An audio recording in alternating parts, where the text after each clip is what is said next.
Evening all, and welcome to the Black Tower. I am your guide, your host, your brother, your friend, the Sorcerer Monasul. Alright, so I thought I'd break away from doing the one video a week, and, I try to going through the Necronomicon thing, which that's fine and dandy. I enjoy that, I love it. But, I kind of want to go back to some roots on some other things, like in Sorcery. Okay, so maybe do a series of sorcerer videos or sorcery videos, however you pronounce that. Anywho, okay, so let's get off to this. Perhaps on the right foot, left foot. Hey, do the hokey pokey, man. We can do this shit. Alright, so anyway, so let's go over a few things. Number one, first, foremost, the most important thing, you have to reprogram, retrain your mind of what words and symbols and things like that represent. For example, light and dark. Light, if you're in a high magic, ritual magic, shit like that, your first thought is Lux, the right-hand side of the tree of life. And darkness we look at as Nox, or the nocturnal side, the left side of the tree of life. Or the tree of the Klapoth, or the tree of death. Whichever way.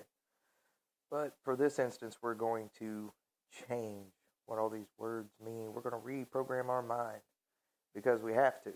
We have to. If we're going to see further into the truth of things, into the mysteries, and if we're going to truly rock it till the wheels fall off, we're going to have to. Okay, so for light, here's what we're going to do. Light is not some angelic realm, yay, and God Almighty sitting on a shiny throne, and the darkness is not hell in the pits of despair. Oh, no, no, no, no, no. Let us think more on an elemental level for just one moment. Here's what I mean by that. Okay, so in light, what we have is the air. We have the lighter qualities. The energy is less compact. It's free-flowing. It's smooth. It's the air around us.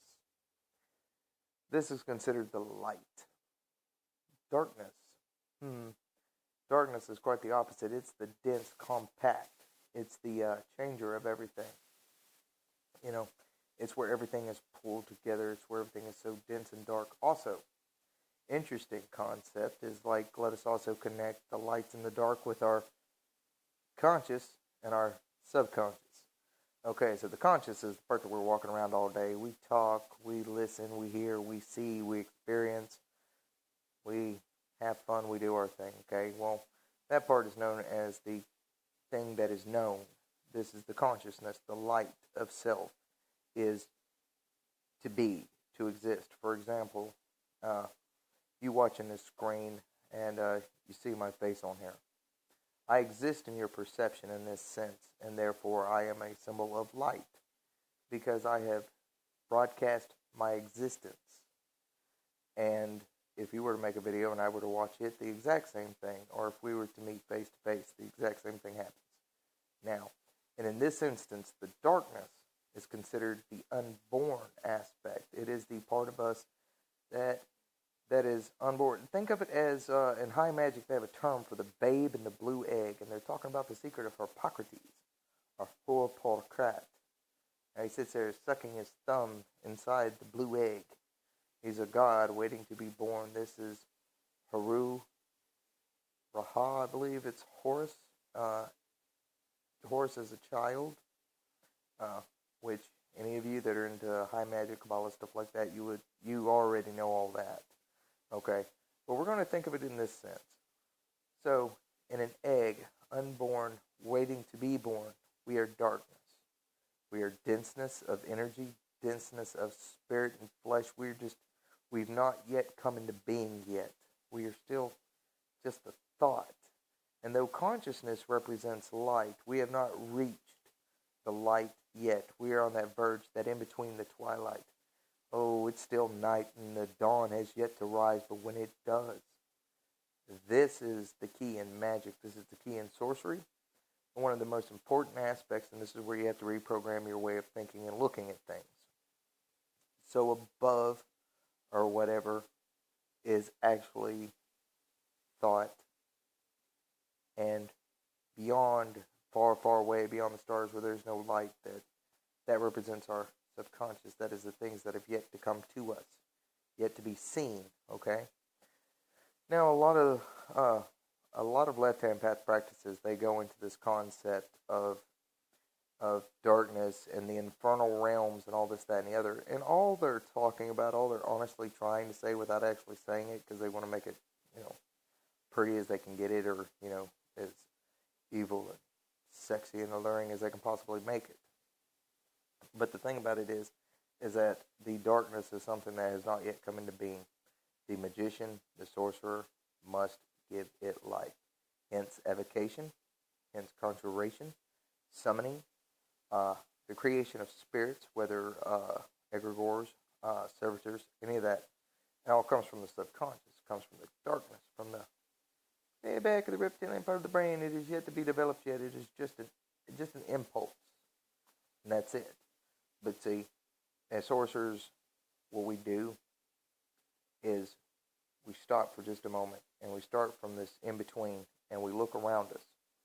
And let's say that you don't like the way something is. You don't like that you don't have enough money coming in, or your neighbor's been pissing you off, or, you've got an ex that is driving you bonkers, or any other weird shit that can happen in life.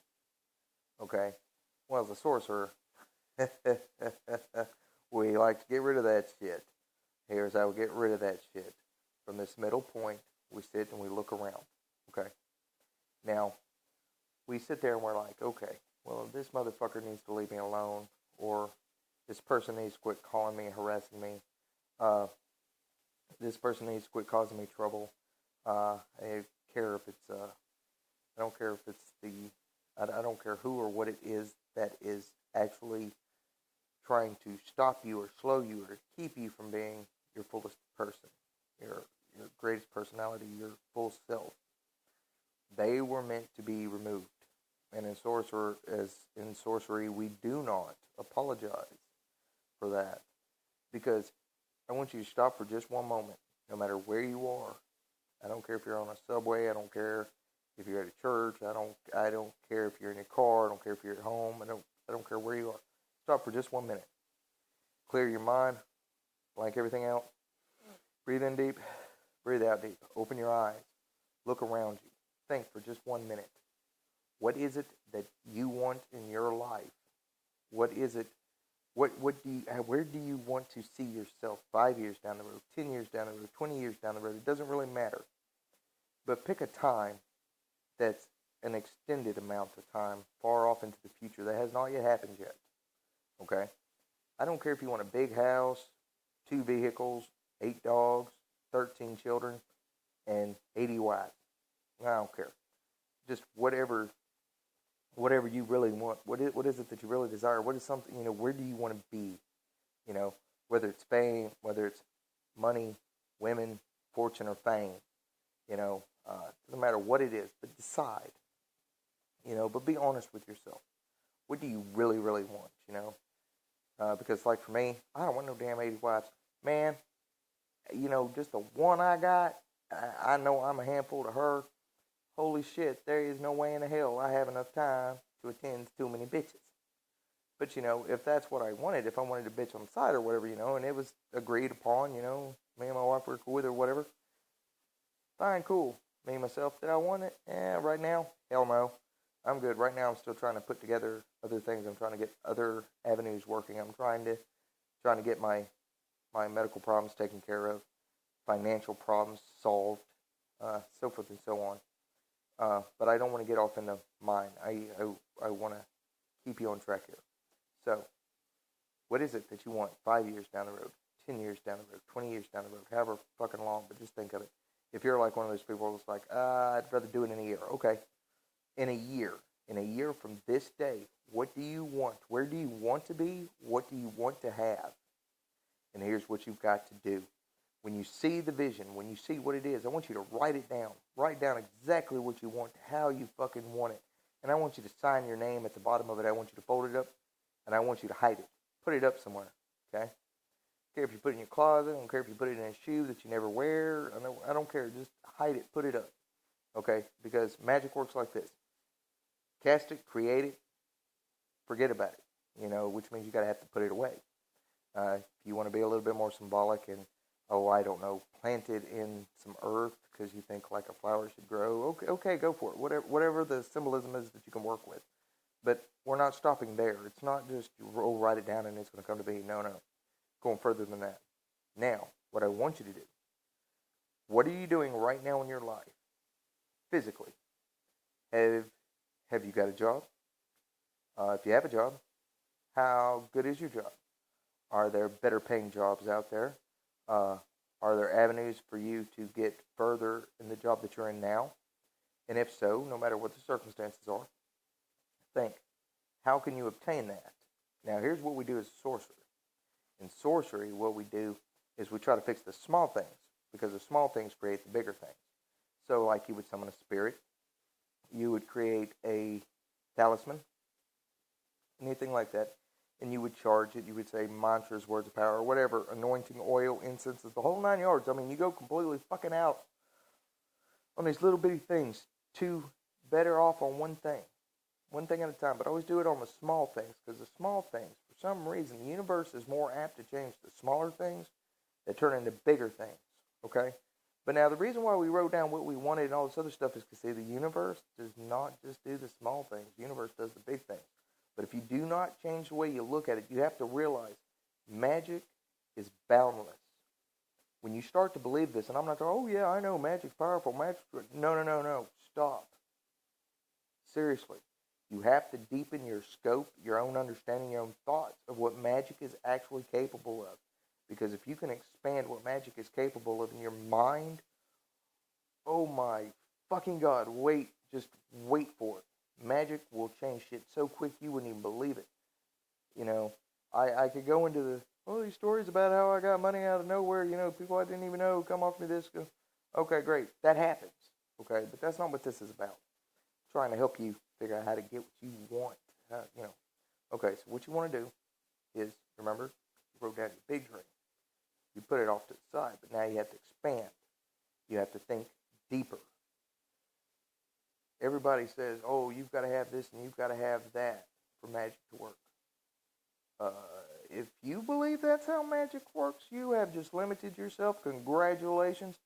You have done what the church has done to spirituality. Claimed it as their own and held you all inside a box and given you no room to grow or run. You've got to stop that.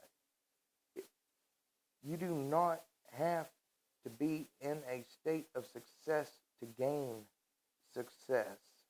You do not. You can be fucking living in your parents' house. You can be living in the basement. You can be living with your brother, whatever. Best friend, you can be living underneath a bridge. I promise you, it does not work like that. But first, you have to reprogram your mind the way you think about it. Okay? What you have to do, decide what you want. I mean, like what you earnestly want. What you're going to spend the next however amount of time, whether it's a year, 2 years, 5 years, 10 years, 20 years. You're going to be working for this. This is something you will not give up on. This is something you will not stop trying to acquire. Okay? And the reason why is because, like in life, where there are steps to promotions and so forth and so on, well, success in magic is quite the same fucking way. The more effort and work you put into it on a personal level, the more dividends the magic puts into it itself to work and create and give you exactly what it is that you want. I don't care if it's a girlfriend. I don't care if it's money. I don't care if you want to be a preacher, a reverend. I don't care if you want to be president. Whatever your goal is. But now here's the trick. Whatever it is that you want, you're going to have to dissect. You're going to have to say, okay, well, for me to have this, I'm going to need this job. And if I'm going to get this kind of job, I need this kind of education. And so forth and so on. Now, you're not limiting yourself by doing this. You're just being completely fucking honest with yourself that, hey, my education's not great enough. Hey, my skill set's not good enough. And then what you're going to do is you're going to do a small candle spell in the day, the hour, with the color, planetary square, the whole 9 yards. You're going to, you should really be into magic enough that you already know correspondences. And you're going to create a talisman to do one thing, to increase your area of expertise, experience, your skill, or whatever, your schooling, whatever, you're going to use the magic to bring that into your life so that you have the ability to get the skill, so that you have the ability to get the education, so that you have the ability to do this and to do that. And here's what's going to happen. Magic follows the path of least resistance, and intent is 9/10 the law. I'm telling you, your desire, your vision, it's only a piece of it. But your intent, that you're going to obtain it, that you're going to do what it takes to get that. Now, this isn't some hokey, oh, that's just positive affirmation and influencing the mind. Oh, no, it's not. No, it's not, because there are some things magic can bring to you that I promise you, no amount of happy thinking and clapping your hands for the fairies is going to affect or change. It does it on its fucking own. But you're going to stick to this formula, this just path. And it's simple, easy as hell. Use your spells, create your talismans, stuff like that. Hell, even do a fucking spell to the universe to bring to you what you need to acquire what it is that you want in the long term. You know, I don't care if you follow a full moon. I don't care if you use the sun. It doesn't really matter what your connections are. But you're going to have to be so honest with yourself, and you're going to have to find the connections. Money is green, which is earth, which is the color of the heart chakra, or whether it's gold, the color of the sun, which is the color of the solar plexus. It doesn't matter, but you need to find out what rings true for you, where, in your correspondences. Because, see, although the books tell you what correspondences are what, for me, money was never green, even despite the fact that money is green and white. No, it never was for me. For me, it always represented gold, because gold, although you have to be very careful, or I did, because gold to me kicked back into the whole philosophy of alchemy, of working through myself and perfecting myself and so forth and so on. So later on, I did have to make the connotation or the connection that green represented money, because by then I'd already programmed my mind so hard, so heavy, that gold represented spiritual gain instead of physical gain, okay? Because this is where you need to be honest and truthful with yourself, and this is where correspondences come in, and how you work with them is, like I just said, like gold to me represents an alchemical thing. Therefore, I'm working on the inner me. I've already worked through the inner me. I want some money. Daddy wants some money. Daddy gonna have some money. I'm gonna give me some fucking money. So what I'm gonna do? I'm gonna find all the connections it takes. Green is the color of money. I don't care if I have a dollar bill, $5 bill, $20 bill, $100 bill. It doesn't matter. I'm going to anoint it with attraction oil. Anything like that. I'm gonna say chance over it. And in the hour of a said planet, like Jupiter, for example. So I would use a square of Jupiter, set the money over it, say my prayers, and suffumigate the money, whether it's a dollar, whether it's change, whatever. It doesn't really matter.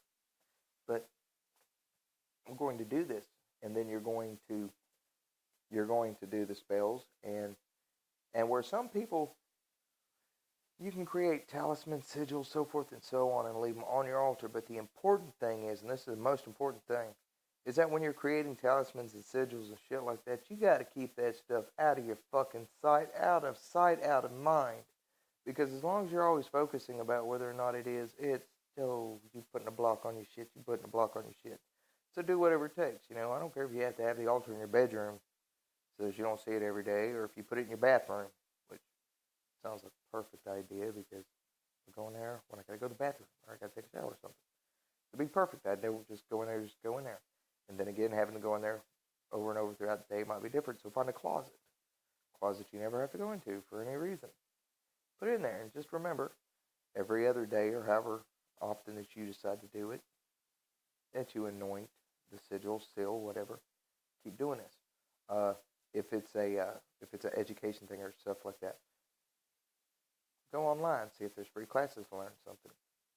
Go through your job, see if your job offers job training. I mean, who knows? But this is how you make magic work for you, and this is how you become successful in what you want to be successful in. This isn't a pipe dream of like, well, if I only think of the blessings and the good. Only good and blessings that come to me. Oh, as I have so learned the hard way. You have got to let the negativity flow too, because if not, if you're always thinking that, as long as I think and feel positive, only positive will come to me, negativity that you have pushed back and not allowed through has only become stronger. And not only is it going to block, but it's going to destroy any positive energy you got there. So you need to be realistic. Well, I'm not smart enough to get a higher education. Okay, well, if you're not intelligent enough to get a higher education, then there's nothing wrong if that's what your problem is. Then you need luck, brother.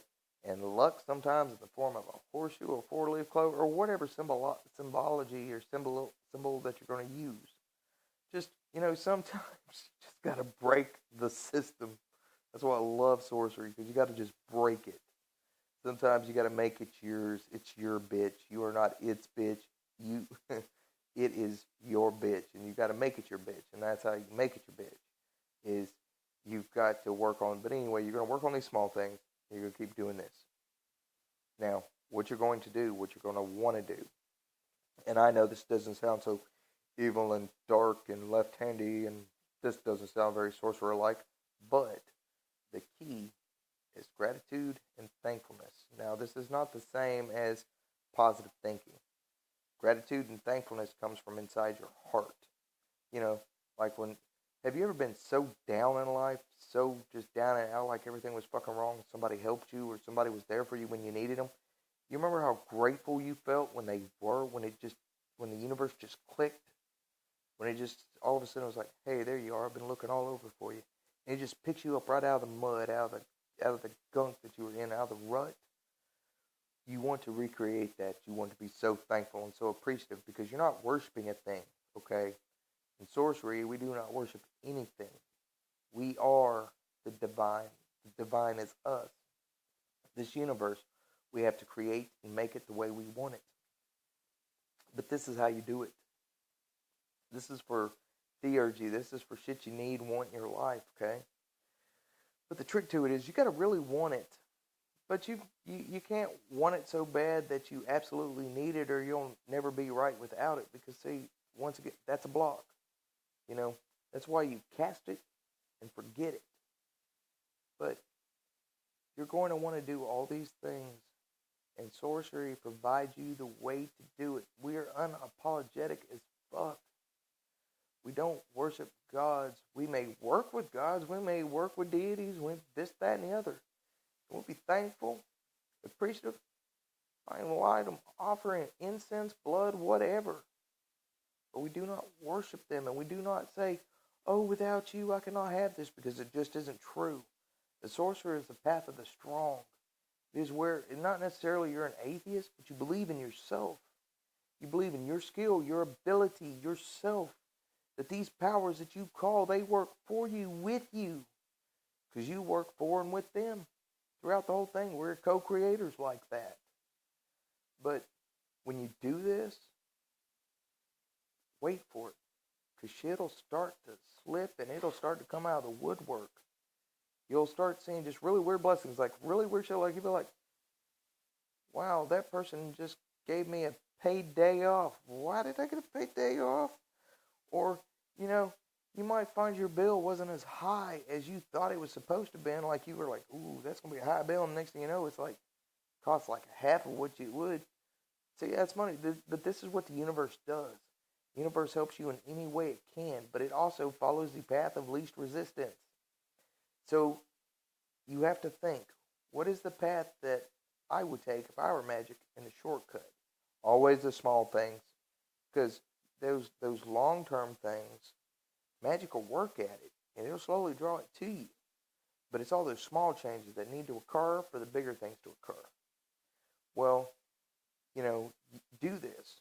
And make a habit of every day. Create a mantra. As above, so below. Think right, left. There is no such thing. Everything is balanced. Everything is one. Negative and positive or whatever freaking words. Think of opposites, but think how they're not opposites. They're actually combinations. They're just one thing. They're just like a They're just like a marbleized color, two colors mixed together real well, or maybe multiple colors, But, work with this, because this concept, it works, it's real, it's powerful. All tools and stuff like that, please, you can use whatever tool you got. You haven't got an Athame, great, use a butter knife. Well, actually, I myself would use a sharper knife, but that's just because, sometimes I think, I need to give a little blood, especially when I don't have a lancet around.